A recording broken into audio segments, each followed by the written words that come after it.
Hello, everyone, and welcome. You have chosen the Scenic City Sports Podcast, your destination for local sports news, be it high school, be it professional, or whether you just want to listen to us ramble on about professional wrestling or old Seinfeld quotes or crazy movies that we all like.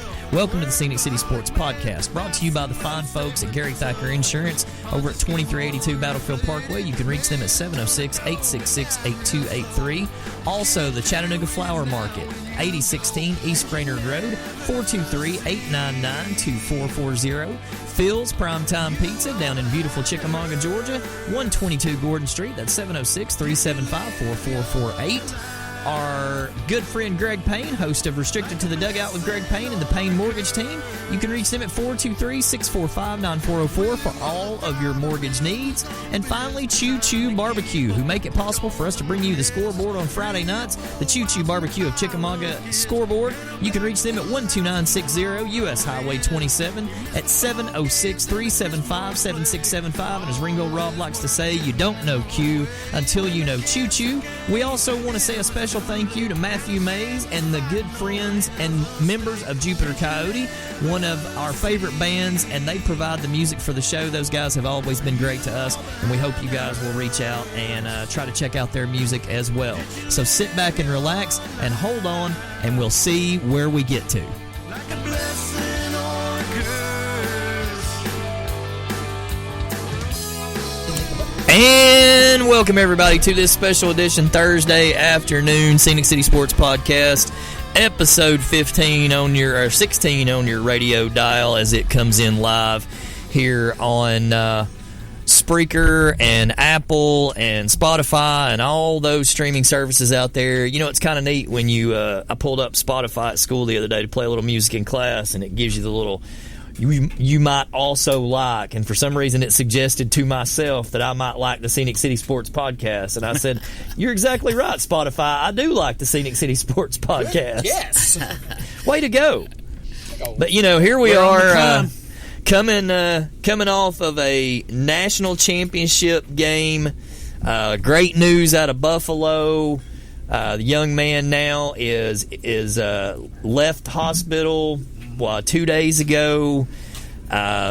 Little bit of everything. You know, we're kind of in that odd little lull now in between the end of college football season, and we'll have some NFL playoffs, and then from that point we won't have a whole lot of major sports until we get to got hockey. But you know, hockey, you got the NCAA tournament right around the corner here in about 2 months, and then you're going to have the start of MLB. Well, and we've got the World Baseball Classic that's coming. Oh, that's right. I forgot the World Baseball Classic's coming up. That'll be this year. And for those of you out there that are racing fans, Formula One Drive to Survive Season 5 debuts February 24th. Just putting that B in your ear. Now, if somebody give me a Ted Lasso debut date, life would be complete. But also, Kevin Harvick announced this season will be his last. Kind of had a feeling that was coming. And I spent most of the morning watching the Meacham Auto Auction from Kissimmee.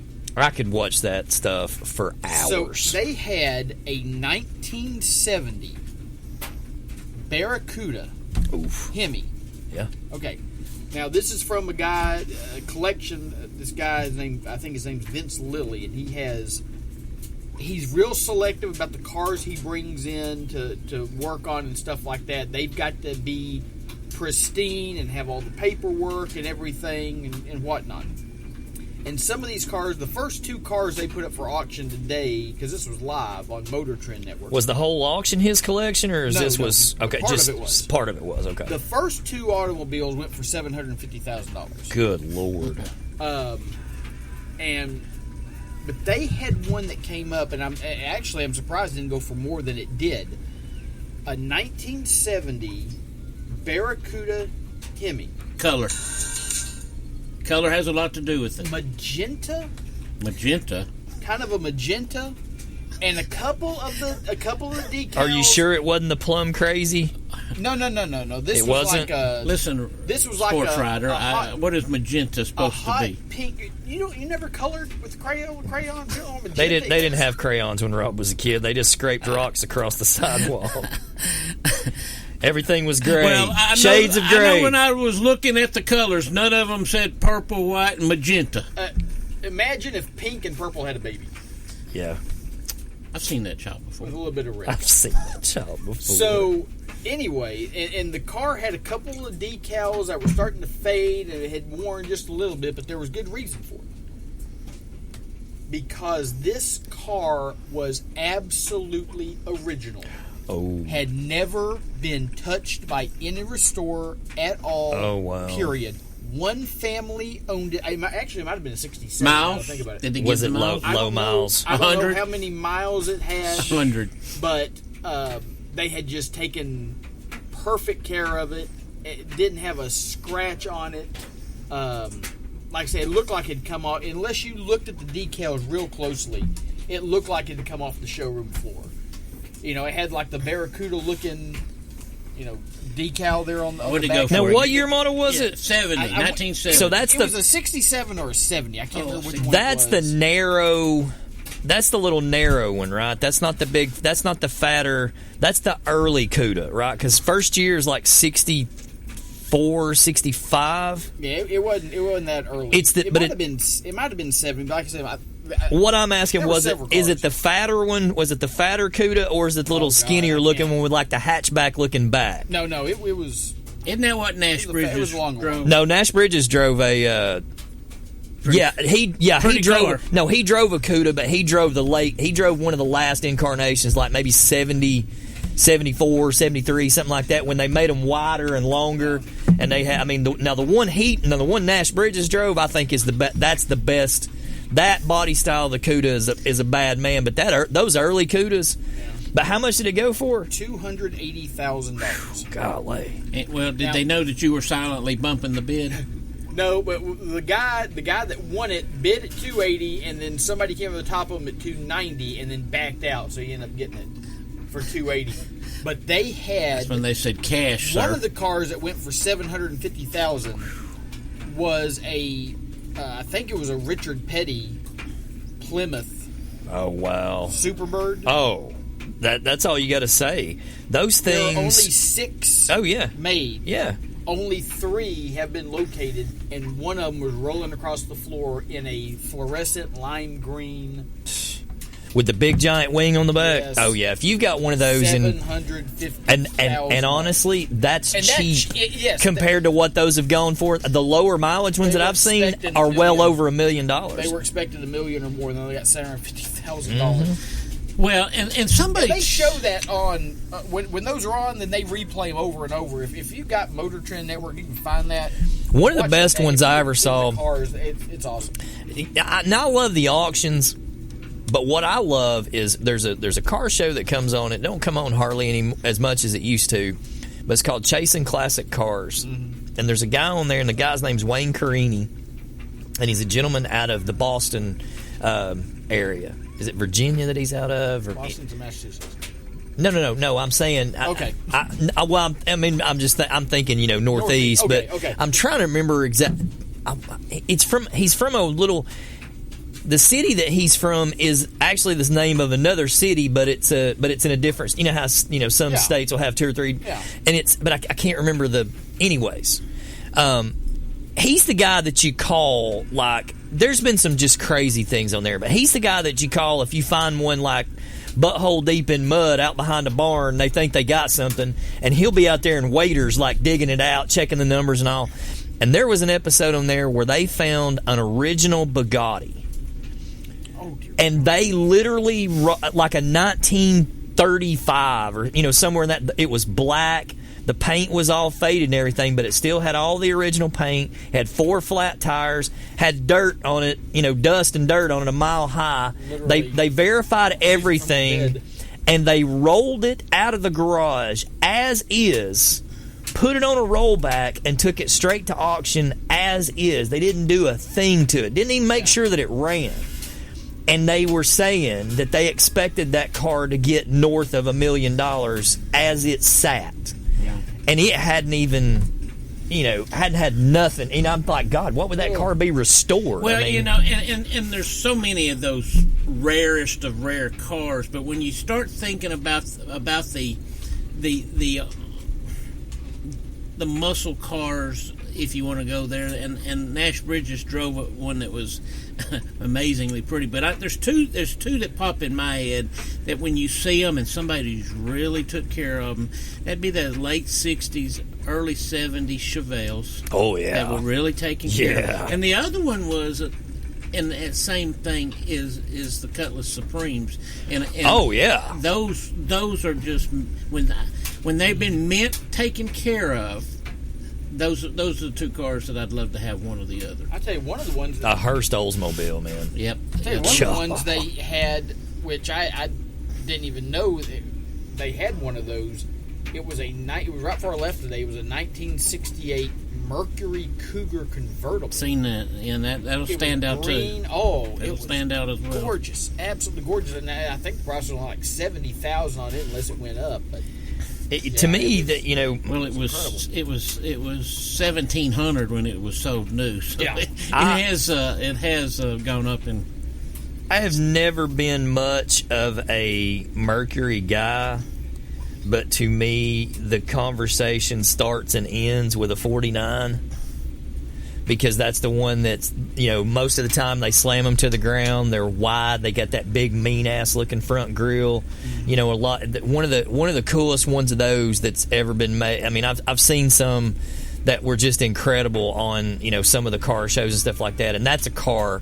That's another one that if you can find one of those, it don't matter what shape it's in. When General Motors made the decision to drop a lot of their line, I was really surprised at the time that they dropped Oldsmobile, because you could argue the point that was their most popular line at that time that they made a decision to let Oldsmobile, because the Cutlass Supreme had gone many years, just like the Camry is now, as the number one selling vehicle. It wasn't the Chevrolet or the Delta 88. I mean, it was the Oldsmobile line. I could see the Pontiac line going away before Chevrolet because they only had a few special cars in that people were. Well, Pontiac didn't really have an identity. I mean, at one time, Pontiac was kind of the sports car arm because they had the Trans Am and they had the Grand Prix and and then later they brought out the Grand Am. I mean, they had some nice, really sporty cars, and they sort of. bought my Grand Am in 2000. Yeah, I mean, it just looked good. They just sort of lost their identity after a while, and that was another thing too. When a lot of those other General Motors nameplates pulled out of NASCAR, you go back and think about, like, I was flipping through the channels a few weeks ago, and it was one of the old Daytona races. It's the year that Bobby Allison won it, and Bobby Allison won the Daytona 500 that year in a Miller High Life Buick Regal. And there were guys in that race driving Oldsmobiles. There were guys in that race driving Pontiacs. And if you had to compare the Oldsmobile sales to the Buick sales back at the time that they made the decision, I can't believe that Oldsmobile was dragging behind Buick. Now, I do think something like the name of the Corvette is what is what saved, and the truck line saved the Chevrolet nation of being there. And I just and call me crazy.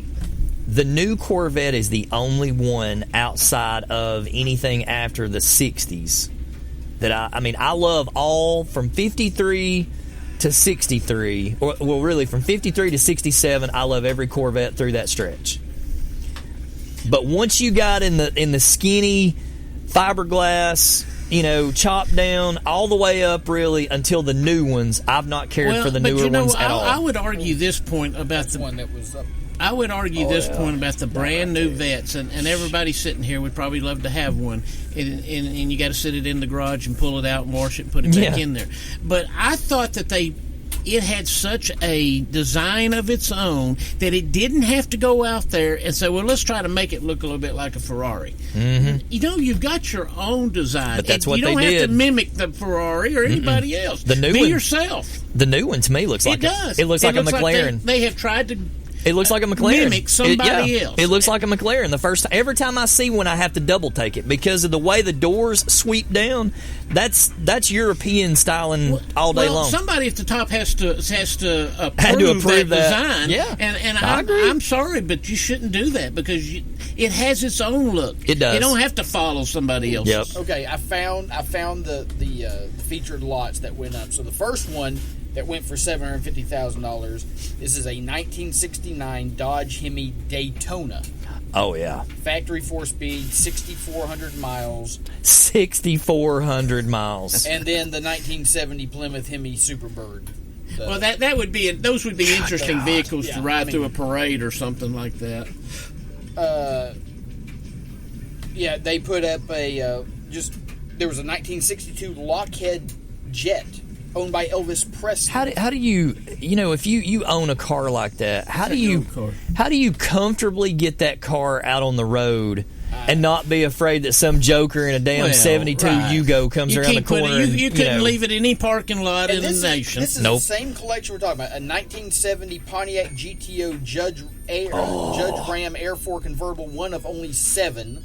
A 70 Pontiac GTO, same thing, convertible, one of only 7. That's where the price tag goes up when you get the rarest of the rare vehicles. Not whether it's Shelby the best looking. It was just rare There's that nobody else has. 59 Porsche 718 RSK with a center seat. Wow. This is the car. This is the car I was telling you about. The 69 Dodge Hemi Daytona went for $750,000. And you called it what? What color was it? No, I'm trying to find the... That Barracuda he's talking about, that's the one he called Magenta. Magenta. With a T. Yeah, Magenta. Well, enough on cars. We don't know nothing about cars. We hardly know where to get the right gas to put in. And that's the sad part is I literally would sit here and talk cars for hours because I just love them. I always have. Let's bring up something, and we won't have to stay here long. But that's Magenta. Okay, now I can go to my favorite car dealer and say, I'd like to have a car in Magenta, and they look at me funny. We have had the privilege, guys. We have had the privilege of dealing with so many great individuals that we call coaches. Yeah, we've been doing this over 20-something years now, and we have so many of them that pop in our heads and our hearts as our favorites. But we've got one leaving us that is just absolutely a gem. Yeah. It's like losing a member of the family. He's a gem. It's like losing a member of the family. And Coach Robert Akins is leaving us, heading out West Tennessee to take over a position that I salute him for. But guys, I really, really hate to see when we lose one of the best of the best that leaves our area, because Scott, I know that you get round up on every sport year in year out, but the 15 years that Coach has been down here in Ringo, and then we had time with him up there, and Boyd Buchanan as well. But I mean, he's as good as they come. Yeah. And I really hate to see him leaving us. Yeah, and I talked to him the other day on the phone and just flat told him, I said, I talk to coaches all the time that have come and gone and stuff like that. 20, 25 years, we all have. I'm sad about this one. I'm a little sad about this one. Yeah. It's just because it really goes back 20 years when we first started doing TV, and we covered those Boyd Buchanan teams, especially that run right there from 2002 to 2004. They went to 3 straight state championship games. We covered them so many times. Not every game, but most games. And when you say we, I mean, you and I were at every playoff game through that stretch. I mean, so much so that we were offered seats on the bus one year for Coach Aiken literally called, you boys got to ride to the championship game. You more than welcome to ride the bus with us now. I mean, you just get on there. See, there's another perfect example. That's what I'm saying. Perfect example. Yeah. When I call the man a gem, that's an example. Yep. Yeah. I mean, that's one of the most congenial men that you will ever meet. He's never different. He's always the same genuine man. Every time you sit down and talk to him, every time you see him out, every time you encounter him, nothing changes. He never forgets a face. Somehow he never forgets a name. Yeah. And he'll just grab you, give you a big old bear hug, and tell you he loves you. And I mean, that's just Coach. I mean, I got to admit, man. I mean, obviously we're on different sides of the fence in the later years, but I love Coach Aiken. I always will. Absolutely. And I'm gonna give him, a perfect pat on the back. I would say this, that we've had a lot of good coaches. So this pool is not just small; it's big. But by the same token, I wouldn't said it to everybody. But if I had a son or a grandson that was playing high school football, and I could just pick a coach that I was going to drop my kid off in, I'm going to tell you something. Yes, sir. Robert Akins is extremely high on my list, and that's over 20 years, and we've had a lot of good ones. And so it's not as he's the only one that I feel that way about. But really, I got him on a short list. Well, I wouldn't want my daughter to play high school basketball for him. If you remember that ill-fated. Well, I'm sure he. As girls basketball coach. I didn't say that. I'm just kidding. But no, you're exactly right. I mean, there is a short list when it comes to that. It's kind of funny that over the years, as we've gotten to know a lot of these men, obviously we got to know a lot of the people on their staff, and some of the guys on those staffs went on and became head coaches of their own. Grant Reynolds, Charles he's got Fant, two good ones right there. There's two right off the bat. And it's been. And being friends with all them for as many years as we have, it's been heartwarming to see some of the social media posts of them posting things about how much he meant to them and posting old pictures of, Grant. I saw Grant posted about him the other night, and it was really heartfelt. And I was just about to say, I've seen numerous posts so far from former players. Oh, yeah. Yeah. Well, Grant being his DC over there for so long, and Coach Charles Fant, and when I watch ball games coached by both of those two guys, I see Robert. Oh, you can. I see Robert Absolutely, you can. in them, both of them, and so they had the. I would say this, and I'm sure they would too. They had the distinct privilege of learning early in their coaching careers under somebody like that. But somebody too that took young coaches and trusted them to carry out the mission. I'm going to pull you to the side and we're going to talk about all this, but when it comes right down to it, I'm going to stand over here and trust that you're going to know how to make the right decision because I've taught you that way. Absolutely. And he empowered those guys. That is his coaching style. Yes. He is not... He's not a micromanager. He's not. Nope. He allows his coaches to coach. He does control timeouts and all the things involved in a good head coach. But he's delegated to those guys. If you're going to be that, I'm going to let you be that. That's right. And I've seen other head coaches on the sidelines that night is hell on them because they're trying to do everything. Yeah. They're trying to do everything. So they don't turn the reins over at anybody. And that's difficult on any head coach. And anyone that's been out there for a long period of time would say that. You're right. It is hard when I'm trying to do it all. Yeah, because it's just no one, because you look at what a head football coach in this area goes through on a day-to-day basis. The coaching is the easiest thing that 4 hours on Friday night coaching that ball game, for them, that's the easiest 4 hours they have the entire week. Because they, trust me, working in the system and watching my guys, and I'll say the same thing about the assistants as well, especially if they're one of the ones that are entrusted to do some of the major duties. I mean, trying to find parking spots for media, trying to find parking spots for parents, trying to make sure that, everybody eats before they get on the bus to go wherever they're going, trying to make sure they got buses to make sure they get to where they're going. And more so now than back in my day, it's a head football coach job is year round. Oh, it's not a 3-month job. Nope. And it's year round because there's so much more to it now than yesteryears. And I'm sure somebody that coached way back then might want to argue with me about that. But again, supervising weight training year round. There was none of that back in the day. And you didn't even bring up the fact that most of these guys are also teachers.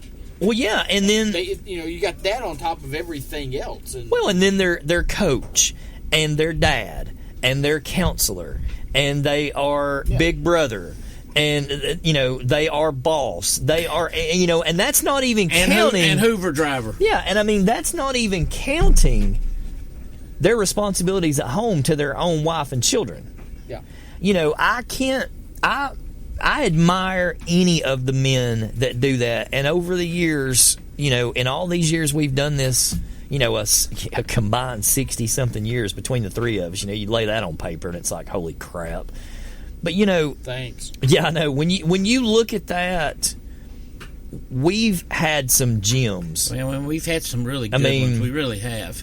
And we're still blessed with some very good ones. Yep. And there's some people out there we don't know as well as we wished we could. But I'm going to say this. I mean, Robert Akins, I think, has been coaching, Scott, 44 years. 44. My goodness. 40 is a high school coach. and and I know that As a head coach, that there's been some good ones come and go that didn't stay nearly that long No. in that profession. I Okay. think his first year, if I remember what I wrote, as a head coach, was at Mobile Christian in 1980.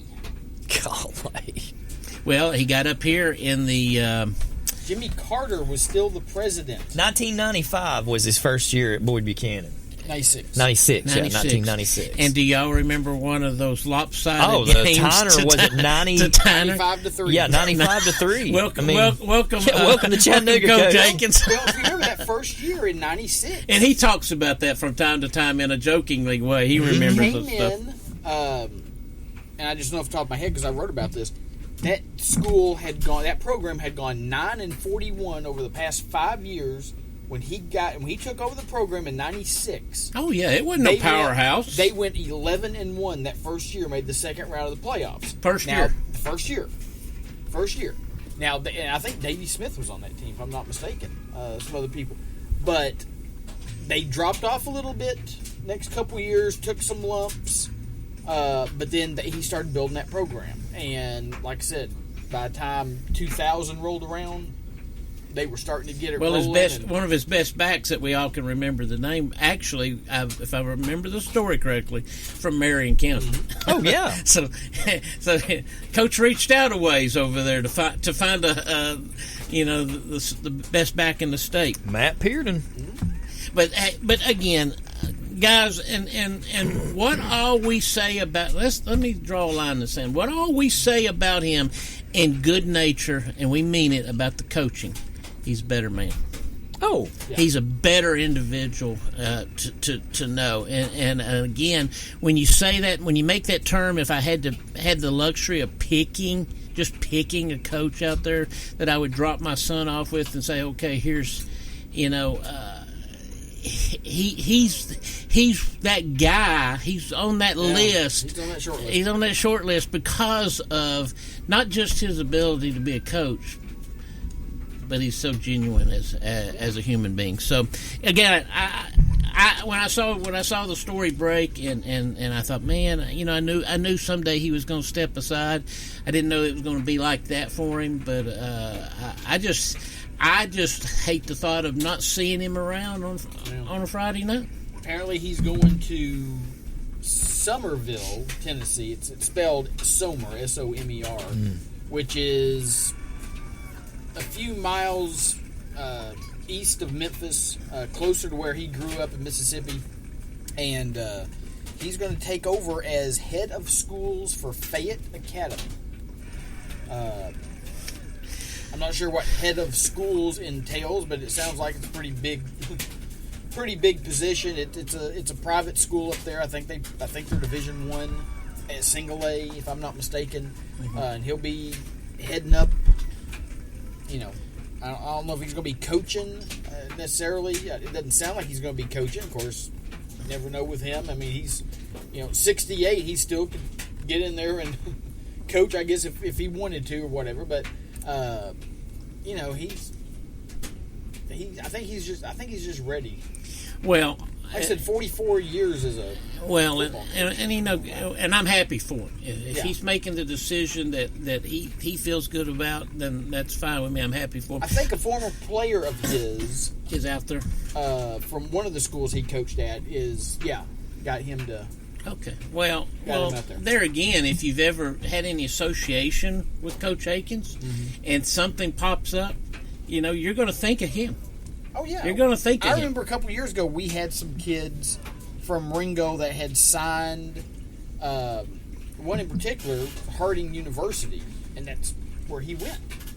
He still has relationships with those people out there. And, it's been years and years and years, but he still has enough, like I said, relationship with the people down there to get, his kids some looks and to steer some kids that way. So, I mean, it's... Well, and again, in a selfish way, I'm going to miss seeing him on a Friday night somewhere because... oh, yeah.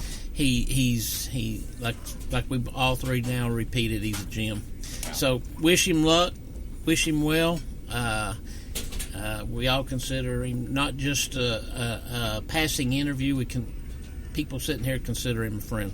Yeah, and hopefully we can, meet up with him. Yeah, and, we need sit to down, do an interview, or bring him, to we the do. studio and we do re- one. Or we, whatever. we really do. They're working on getting a new head coach right now. I don't know. You have no knowledge of whether they're going to go outside or stay within. You don't know?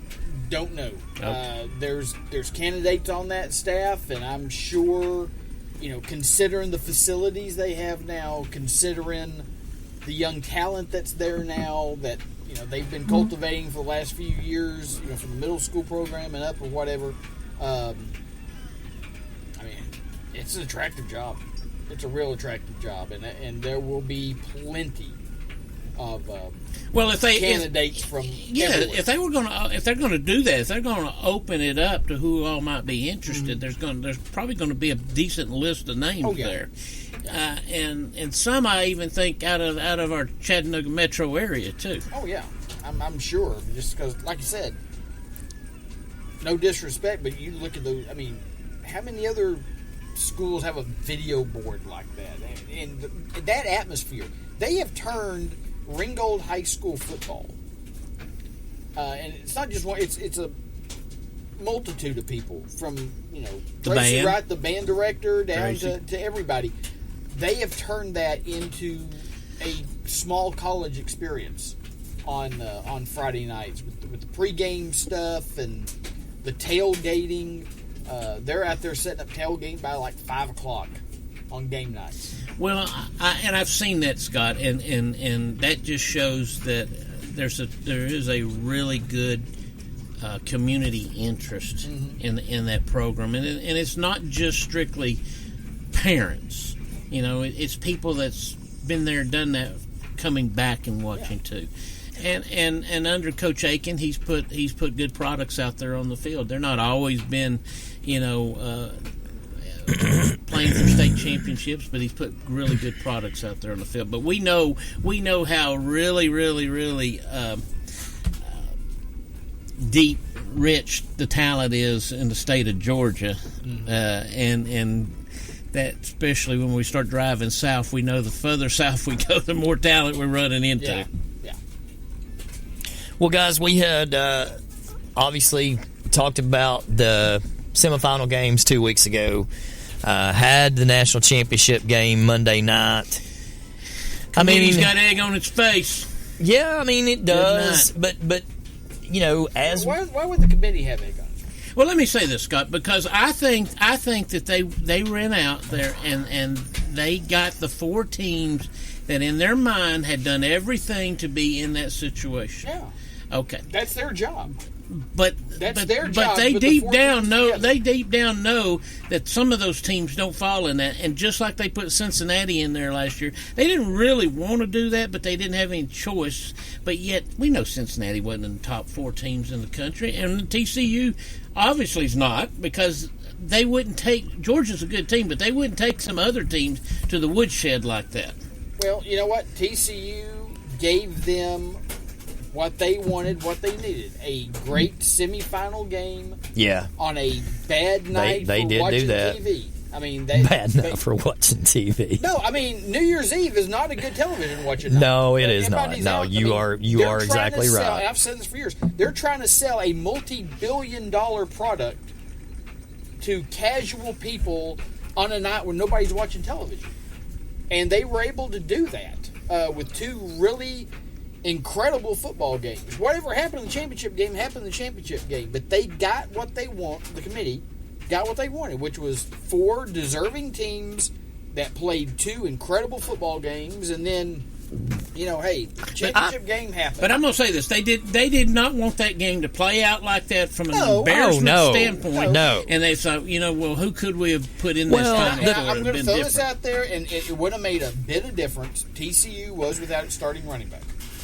Well, if they had that could have been maybe different. It switches things a little bit. Georgia's still going to win the football game. Don't start coming out. Yeah, no, I know that. Georgia's still going to win the football game, probably easily, but it might have been the score might have been a little bit more respectable. Yeah, but I mean the thing about that is and they can't do that. The only way I wouldn't go as far as to say that the committee had egg on its face, but I would agree with Rob a little bit in one aspect, and that is, to me, I feel like where they did make a mistake was I feel like they were so caught up in a potential Ohio State Michigan final that the matchups they offset that so they wouldn't. And I get it. I get all the arguments. I'm not defending any of that. I just feel like I think if you would have got Georgia Ohio State as the national championship game, and by some chance it played out anywhere remotely like that semifinal was. Oh yeah. I mean, you would have been sitting there at midnight, 1 o'clock in the morning, and half the country would still have their TV turned on watching it. But you can't put Ohio State and Michigan against each other when they had just played. No, I would have put Ohio State against TCU and Michigan against Georgia again, but that would have given you the Georgia-Michigan matchup 2 years in a row, and they didn't want that. Right. Well, and I'm going to say this about Michigan. I know they win the Big Ten up there, but from a standpoint, they must have played awful poorly, and I can't remember every play of that game, but they must have played awful poorly to let TCU beat them. Because, again, if they'd have been in that championship game with Georgia, I don't believe it would have been 65-7. That was one of those games, and I watched just about all of it. Excuse me. It was 22-9 or something in the third quarter, early third quarter, and then all of a sudden, the offenses for both teams just got hot. Nobody could stop. I mean, big play, big play, big play, big play. It was like the Carrollton Mill Creek State title game in 7A when there was like 5 touchdowns in 70 seconds. I think 70. I was thinking it was 70 50 seconds. There were 5 and you touchdowns. think that's unreal. You can't accomplish that. Yeah. But if you'd watched the game, you'd have seen how it was happening. I think we were at a friend's house and it was like 22-14, and he got up and went. I think he went to the bathroom and he come back and he's like, "What the heck just happened?" Because he said it was like 22-14 when I left, and now it's like 41-30 something. It was like, dude. Well, when I held it a little bit longer, when I say egg on their face, they did not want a 65-7 laugh for a game that was over after the first quarter. They didn't want that. No, they did not. And that's where somebody's sitting back and saying, But what can you do? Well, we'll say this. Not that we're Bama fans. If that was a but semifinal game, yes, they would have been really upset. But they got a great semifinal. They weren't expecting 65-7. Well, you could see. Let me say, you could see the Bama fans saying, we should have been in that game because we wouldn't have been playing like that." And I would agree with them from that perspective. Yeah. And Tennessee, I would say yay too. But we at that point in time didn't have the quarterback and the receivers that we had all the way to that time. So I don't know if we would have really been good enough. Tennessee, and I say this as a Tennessee fan, if Tennessee had taken care of business against South Carolina, they'd have been there. They probably would have been there. Yeah, and boy, that's an ugly story to tell because that night they absolutely had no game plan to stop South Carolina. Yeah, it was one of those nights where everything just clicked for South Carolina, and that happens in football. I want to say something real quick, and I don't want this to sound like I'm the grouchy old man of the group because I know there's a lot of times when I can be the grouchy old man of the group. But if you're one of those people out there who finds it necessary to crap all over Stetson Bennett because of his age, then shame on you. You don't have the right to call yourself a sports fan. Plain and simple. The guy played by the rules. He did what he was supposed to do. Let the kid enjoy what he's doing.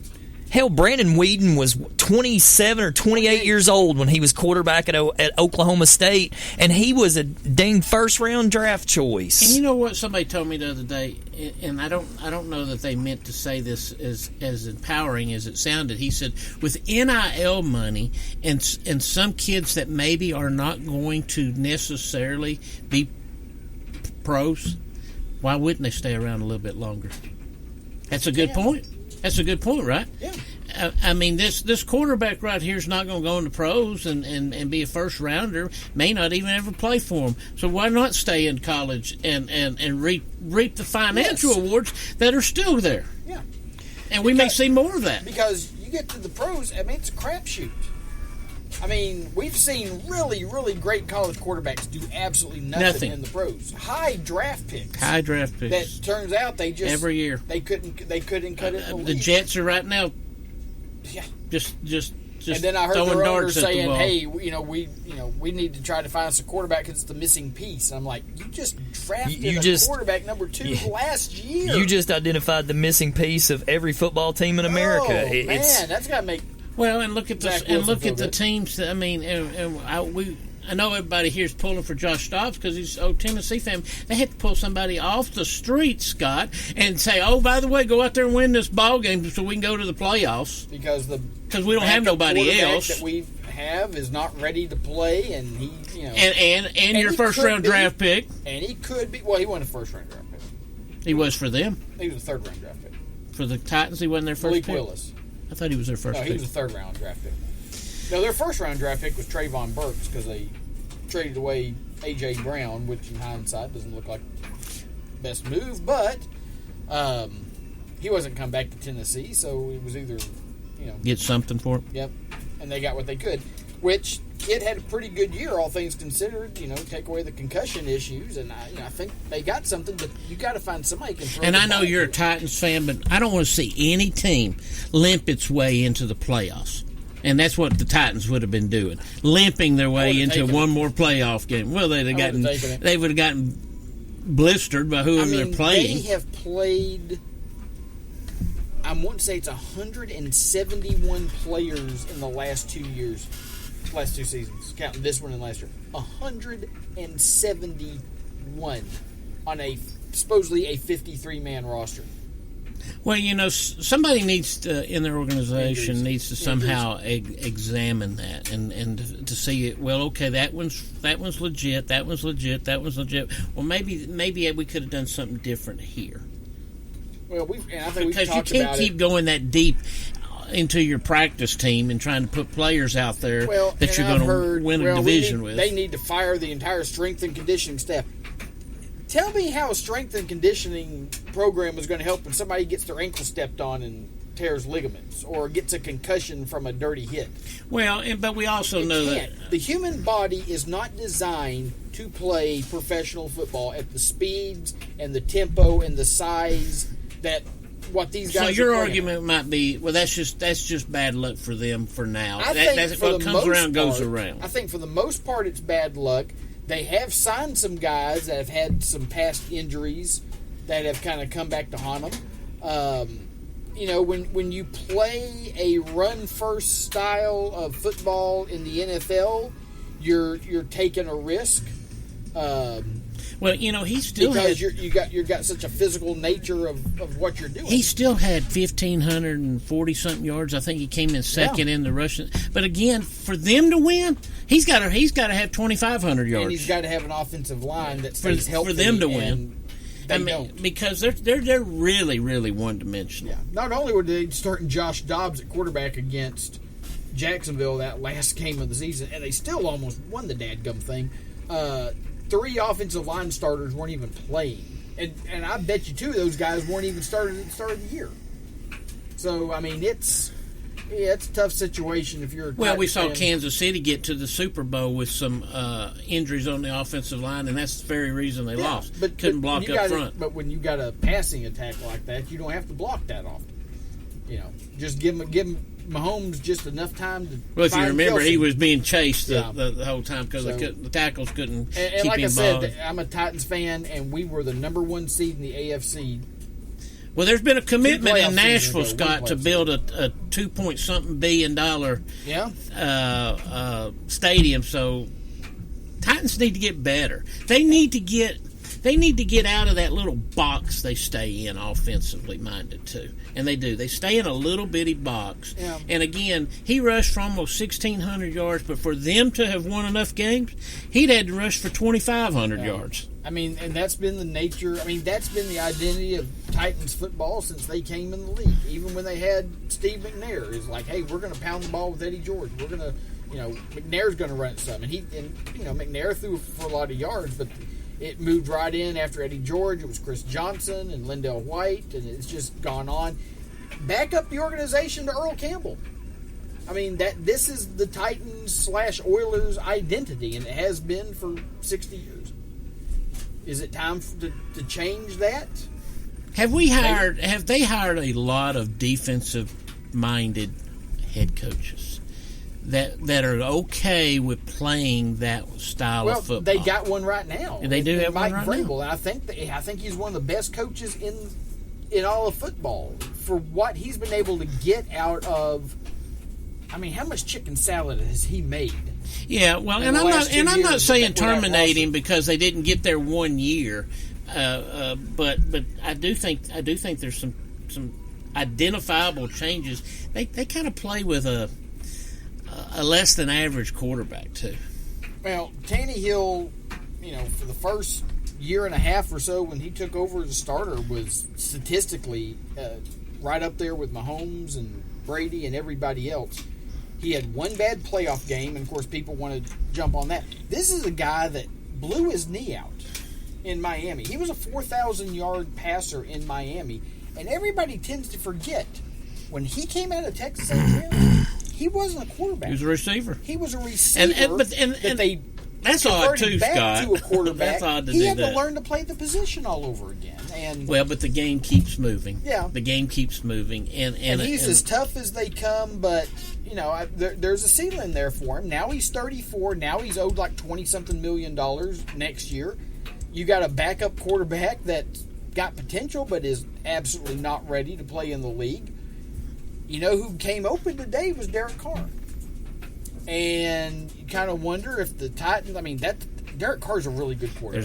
There's a lot of teams out there that need quarterbacks. There is a lot it's of not teams just need one or quarterback. two. There's several. Do the Titans, a couple years ago, they traded away a bunch of draft picks so the Rams could get, Jared Goff. Watch out. Dak Prescott has the same amount of interceptions as Derek Carr. You better be careful now because, The Titans turn around? God and knows try to we put don't a want deal him on our together football team. and try to get that first pick. And listen, Rusty spoke up over there. Rusty, I grew up a Cowboys fan too, but I find myself nowadays not being as strong about them because I'm tired of the top being the problem. I'm tired of the top being the problem, and nothing gets done about it, and nor is anything ever going to get done about it. They can just keep running through coaches out there until he's standing on the sidelines calling plays himself. Well, and I mean, look, I don't disagree with that whatsoever, but it just cracks me up that the most vocal of fans when it comes to stuff like that are the ones whose teams suck behind. But by golly, they'll make sure that they dog everything you root for. And I'm sorry, but as a Cowboys fan, I've listened to this horse crap most of my life because I get it. Everybody hates the Cowboys, and that's fine. When everybody wins as much as the Cowboys have, then you can bash them all you want to. You cannot, and it sucks. I don't like Jerry Jones. I've never liked Jerry Jones. I don't agree with any damn thing that he's done. And he is great at making money. But you cannot deny that is the most successful franchise or one of the 2 or 3 most successful franchises in the NFL. Sorry, it's the truth. Yes, the numbers back it up. Yes, it is, because there's so many of them out so there that go have been failing on with. and root for your terrible team that can't even make the playoffs, and make sure you point out BS stats like, Dak Prescott has 3 interceptions throwing left-handed on a Tuesday during the month of February. after 4 o'clock. because I could care less. I wish for the Cowboys' sake, because it can't be money, that he would hire a true smart GM that would start putting the team together the way it did, because in his mind he's the smartest guy in the game, and he proves he's not. Oh, no, he's not I when agree. it comes to personnel. He's a toy not that collector. guy. He's a toy collector. Well, and let's be honest. They talked about it a little bit this morning. And you know why I don't think Peyton takes that job? I think Peyton's got. I think he's stronger at being a coach than being told what I'm going to do. Well, every now and again, Jerry gets to a point where he realizes maybe I need to let somebody take this that can do something with it, because he did it in 2003 when he hired Bill Parcells, and he left Parcells alone for a number of years, and Parcells took him from a 3-13 season the year before to the playoffs in one season, missed the playoffs a year, and then made it 3 or 2 straight years. I mean, the right coach left alone to their own devices. Yeah. And Peyton is somebody that Jerry thinks is the greatest. I swear, if you ask him in private circles, I promise you that he'll tell you the worst thing he ever did was let that guy leave Dallas, because we had him. He was our offensive coordinator under Parcells. Yeah. And so if he had an opportunity, if he decides at the end of the year that McCarthy's got to go, which wouldn't break my heart that's this one iota, weekend, probably. and we're going to lose Kellen Moore anyways because he's being looked at by the Carolina Panthers right now. But and your defensive guy's being looked at. He should be. My God, Dan Quinn's done a hell of a job with that defense. Yeah. But if he's got the opportunity to sign Sean Payton, and Sean's the kind that'll come in and be like, I ain't doing this if you think you're going to be looking over my shoulder all the time. Yeah. Well, okay, I could see him saying that, but that's not what the man does. Oh, no, I agree. He stays in their business. Yep. And how many other owners in the league have their own show on radio? You and me used to talk about this all the time with Garrett. Well, yeah, he's safe because he's okay with just saying yes to him all That's the right. time. He's a yes man. That's what he did for 5 years. Absolutely a yes man. Well, he got to stay around. So, I believe Ringo just asked for permission to speak with Sean Payton, with Sean Payton. along with about 19 other middle schools and whatever. I put that on Facebook. I mean, it's a ridiculous time of year. Like, so-and-so has asked for permission to speak with so-and-so about this coordinator. That's why I finally just put out. So you already got Ringo folks down there excited about Peyton. Sean Payton all the way to Ringo. I just put, any NFL franchise with a current head coaching opening is asking permission for any playoff team to speak with one of their coordinators. That's what happened with Tennessee last year. They had Arthur Smith, who was, proved to be a pretty darn good offensive coordinator, and they were successful and got top seed in the AFC, and then next thing you know, he's hired by Atlanta. And timing has a lot to do with a lot of things in coaching, and you can take over a program just at the wrong time. Yep. And you can't get it. You can't Nope. get the switch flipped fast enough. Nope. And particularly now that we look at transfer portals and stuff in college, there ain't nobody hiring you and say, "Okay, Rusty, you got 5 years to fix this." No. Well, you don't got 5 years. You better have returned. And that's the other. That was another thing. And I hate to get. Not to go back to talking about Georgia. But that was another thing. There's been a whole lot of people. Oh, boy, Kirby's going to get some looks. Kirby's going to get that. Hey, somebody in the NFL is going to offer him a truckload of money. They asked Feinbaum the other day, and he said he thought he would someday. And he probably will. But let me ask you this question. That's the job he always has wanted. He sat back and waited and bided his time for that job to eventually come open so that he could go home to Athens, be the savior, and do what he's doing right now. There is no way in hell I don't think when that you get he leaves Georgia. I'm like that too. I think if you've climbed to the top of the collegiate ranks and you got things going your way, don't jump off into that NFL But world. he's home. That would be like if Nick Saban went home to West Virginia, where he's from, born and raised, and decided to coach the West Virginia Mountaineers, won a few national championships. Those are the people, he's probably at that point seeing people that he grew up with, and it's different. But what if Georgia I'm not going to say start losing because I don't think they'll start losing. But what if they were to stub their toe against the Tennessee or doesn't make it, and then it happens again? We thought Jim Harbaugh was the place he wanted to be. Yeah. They were trying to run him out on a rail 2 years ago. Now he's the greatest thing ever, and now he's trying to get out of there again. Well, now he's trying to pick it his way out of there. Oh, trust me, dude. I mean, there was a guy got escorted out of Rupp Arena last night with a sign that said, hey, Calipari, go to Texas. That was ridiculous.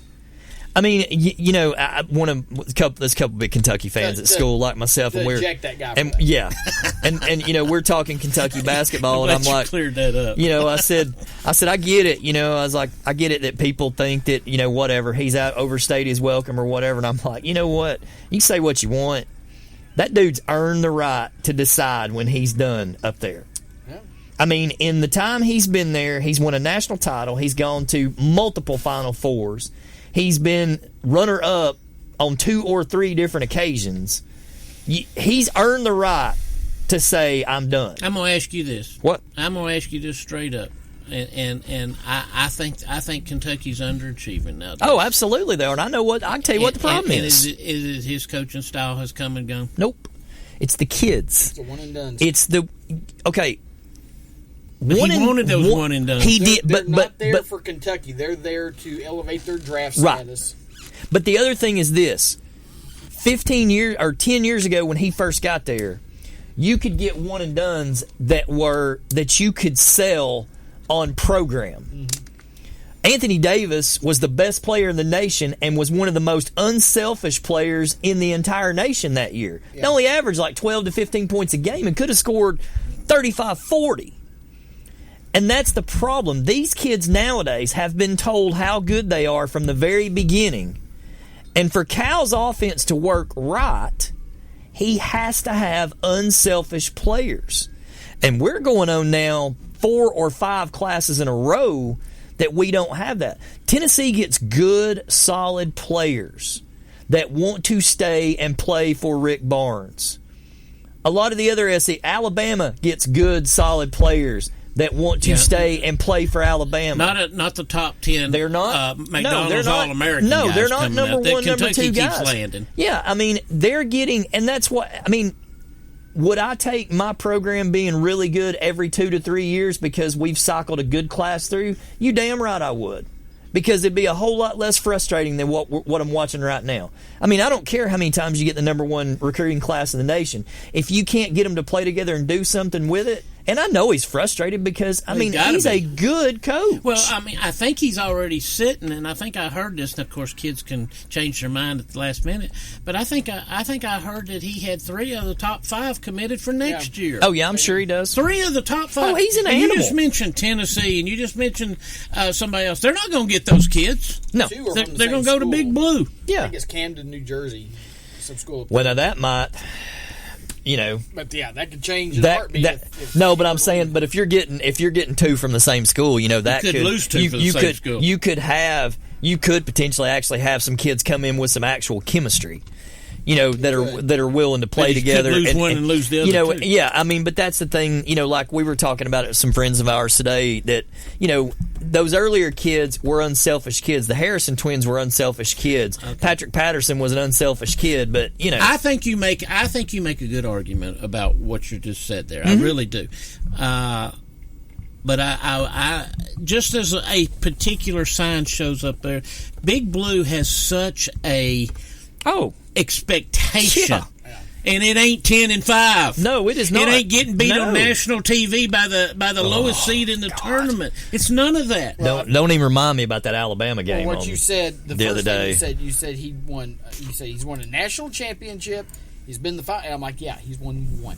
Oh yeah. That ain't good enough. No, because realistically, not with the talent. Back me up here because you're the stats guy. But realistically, with the talent he's had and the positions that he's had them in, he should have at least 4 right now. Yeah, he's been in that spot. He's been close. He should have at least 4. The Julius Randle group should have won 1. Yeah. The John Wall group should have won 1. Oh yeah, for sure. Definitely. The group that lost to Kemba Walker in the Final Four, that group was good enough to win 1. That was Deron Lamb and what was the team? Bam. What was the team that was basically the 39-1 team? should have when they had ran one. a second team in out there that was That was better than well. That everybody was else's no. first That team. was the It's 12. just- That it's was the just 12 like- team. it They seems had like two there's fives. One player from one other team that just steps up and breaks Kentucky's hearts. Yep. You mentioned Kimbo Walker. The name Keith Van Horn ring. So you think he's in a position? Yeah, but we owned him though. You think he's in a position like? They beat you guys, didn't No. they? They beat you Oh in the no, we put league them out. out. We put them out one round deeper 3 straight years. We put them out in the second round one year, the Final Who Four was one that year, from? and the championship game. Is he one in year. the same spot that You're thinking that's some bitch from Wisconsin. That's Listen, that was your best Jackie what Gleason was it? imitation over there. not Van Horn. What was No, yeah, the one from the big Yeah. white kid from Wisconsin. Yeah, they put us out in the championship. his name? Is Calipari in the same Final Four. Is he in the same boat that Saban is?